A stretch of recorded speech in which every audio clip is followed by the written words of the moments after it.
Hey, what's up, you guys? Did you think you would never see me again? It has killed me not posting in the past 3 months, but I have a pretty good reason as to why. No, I didn't give up the travel life. No, I didn't get sick of YouTube. No, I didn't go and join a commune yet, but I have been going through something this past year that I mentioned briefly in one video, but haven't really talked about again since, that I'm finally ready to talk about. And it has been the main reason that I had to pause making YouTube videos for so long. So let's jump into it. So as a quick recap, last January I had stopped eating gluten because my best friend stopped eating gluten because she had an inflammatory disorder, and I figured I would support her and do it as well. And I also have an inflammatory disorder, so I figured maybe it could help me too. That led me down a rabbit hole that taught me about all the different foods that are inflammatory to your body. So then I stopped eating meat and cheese as well, and I did that for about 5 months. And then I took a trip with my best friend Brittany to Mexico. We went to an all-inclusive resort, and I was like, okay, maybe I can treat myself a little bit. I was so shocked at how much stopping all of that cleaned up my face. I felt great. I didn't have acne anymore. So I was like, what's one pimple or two from a 5-day trip, right? And I didn't even eat too much gluten when I was there. Maybe had a dinner roll, at a meal. Over the course of that trip, I started to feel very full, bloated. And it was weird because I didn't really eat that much during the trip. I would still stop eating when my stomach felt full, but then it just stayed full and progressively got worse throughout the week. And by the day I had to check out, I couldn't move. That morning I woke up and I felt paralyzed. Not an exaggeration, I could not turn over in bed to grab my phone. I was in so much excruciating pain, which sucked because I had to check out by 11 a.m. All I had in my head was, I can't go to a hospital in Mexico. I don't have the money for that. I don't know how to do that. I have to figure this out on my own. I just have to get over it. So as time crept closer to checkout, I just slowly started to move. I couldn't bend down. I had Brittany help me put some of my stuff into a suitcase and made it out of the room. And the pain was never as bad as it was that morning, but I still had pain with me for the following 3 weeks. Just terrible stomach pain, this feeling of bloating. I just felt awful. And I didn't have a reason why. I was so confused. But right after Mexico, I had to head up to upstate New York to do my summer camp job for the summer. And I just had to deal with the pain. I don't have insurance in the United States, so I was on my own. Finally, after about 3 weeks, the pain started to subside, and then I got a lot of, bug bites because I was in upstate New York, and those bug bites just wouldn't leave. And eventually they turned into plaques of psoriasis,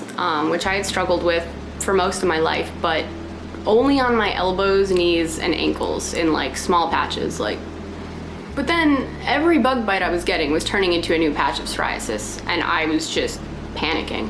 And the more I panicked, the more these little spots just started to show up all over my body. And by the end of summer camp, I was covered head to toe in psoriasis. And I had never experienced that in my life, and I just didn't understand what was going on. Every single second I had free while at camp last year, I was researching if it could be food or chemicals, fragrances, laundry detergent, anything.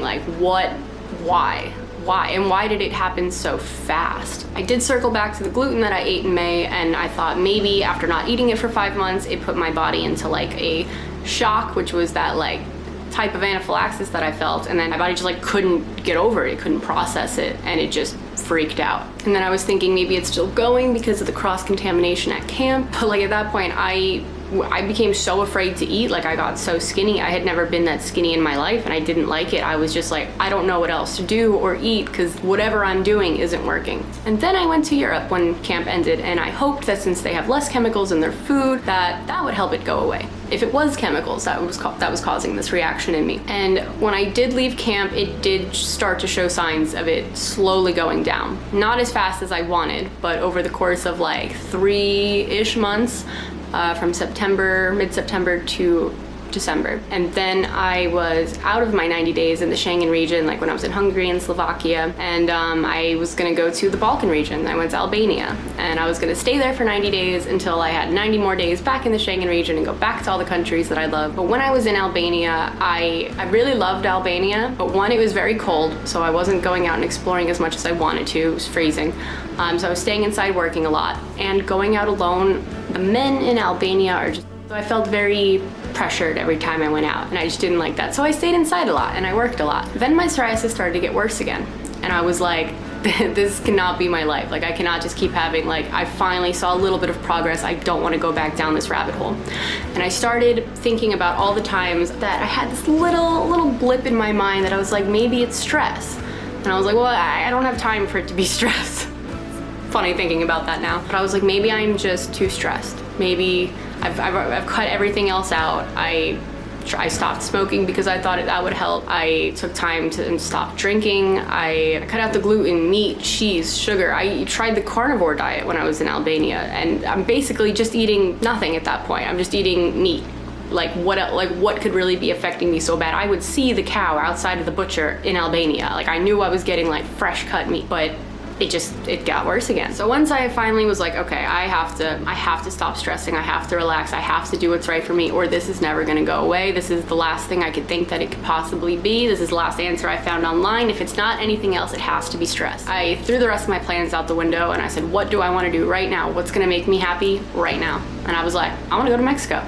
I love Mexico. I love the food. I love how affordable it is. I love the beach. I love the hot weather. I was like, I just want to go there. And so I immediately booked a $600 plane ticket to get me from Albania to Mexico the next week. I was like, let's see if I can live this stress-free life for a little bit and see how that works out. It was definitely hard when I got there because I had to go from, I was wearing pants every day in Eastern Europe because it's cold, and I didn't have to show how bad my legs looked to the rest of the world, but I can't wear pants in Mexico. It's like 100 degrees every day and the humidity is killer. You can't even put pants on, it's so hot there. First day that I went out with shorts on, I definitely cried in my hostel room for a little bit before going out. I was so anxious about it. Like, I just didn't want people to see my legs because I'm like, it looks like I just have like a crazy disease. But I did it, and I walked to the beach and I sat there and I breathed and I looked at the trees and just watched the waves, and I was just learning to relax, which was weirdly very, very hard for me to even attempt to do. And I also remember I was walking along the street one day and this Jamaican lady asked me something about my tattoos, and then she noticed the psoriasis, and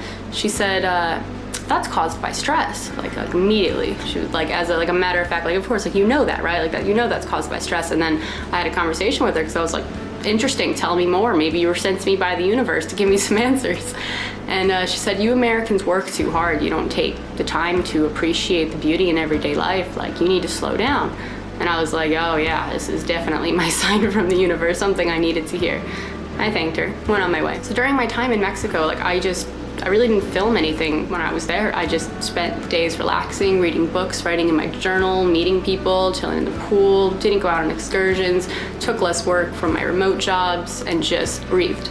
And that was when I noticed a rapid decline in my psoriasis. It all started to go away. I couldn't believe the amount of difference between 2 months there as opposed to the 4 months I spent in Europe, where I was working a lot. I love this life that I live, but it does take a lot of work to get there. Then right before camp this past year, my skin was as clear as it was before the whole situation happened to me last year, and I knew that I did not want to stress about this anymore and have it come back, because camp is where I will always be doing the most amount of work time-wise. So a regular day for me at camp 2 years ago was wake up at 8, start work at 9, work from 9 to 12, camp jobs, and then lunch is at 12, and I would grab my lunch, come back to my computer, and work my wedding editing catalog job until 1:45, and then start camp work back up again after their break, and then work till 6, and then get dinner at 6, come back to my computer, work on more wedding catalog stuff, back to camp work at 7, end camp work at 10, and then I'd have 2 hours at the end of the night to spend time with my friends. And you know, I wasn't just relaxing and breathing and doing yoga during those 2 hours of a break. I was hanging out with my friends and being wild because we had to be around children all day. And then we would get off 1 day a week, and in that 1 day a week I would focus everything on filming and editing a vlog so I could get it all done in 1 day to have it ready to post for Friday. And then the next 6 days it was the same every day. Just there was no break. I never got to have like an actual breathing alone time break. And I think that, on top of the seeing the psoriasis appear the first year and that stressing me out, on top of all the other stress from working, made what happened to me happen. And I didn't want to do that again this year. So I told my wedding catalog boss that I can only do 1 catalog a week, sometimes none, like however I'm feeling, like I just can't work as much this year. And then I stopped doing vlogs completely, and I just did the camp work, which is still 12 hours a day of working essentially. But I did get to take breaks, and I've come back from that with no psoriasis. I survived. I don't know if you can see it, but I have pictures. But seeing where my skin was a year ago to where it is now and everything I've learned from that, I know I need to slow down. It props to the people that can make really good YouTube videos and also work 2 other jobs and get everything done and relax and not break out in psoriasis or have any other sickness form. But that's just not me. But this does not mean that I am stopping YouTube. I mean, traveling and filming is my biggest passion. I just need to realize I can't be Superman and do every single thing that I want to do, even though I have all these ideas in my brain. If I try to execute them all, it's just going to lead to stress. It's gonna make my body shut down and make me shut down, and I don't wanna have to take another break this long again. Like, I want to just make sure I always take time to relax so I can keep going and not just work myself into the ground. So in conclusion, I'm back, better than ever, ready to give you guys some more awesome travel content. And from this video, I just want to remind you to take a break. Make sure to enjoy the little things in life, looking at birds or dogs walking by, just breathing. All of those things, they sound so minimal, and they did to me, but now I realize that they are some of the most important things that you need to do for yourself. Anyway, I got some exciting videos coming up for you guys because I'm currently in California at my best friend Jess's house, and Brittany is getting married in 2 weeks. So we're going to totally explore California and then film the crazy bachelorette party. So I hope you guys are ready for that. Thank you for listening and bearing with me through these crazy times, but get ready for so many more adventures because, as always, this channel will always be a sight to see.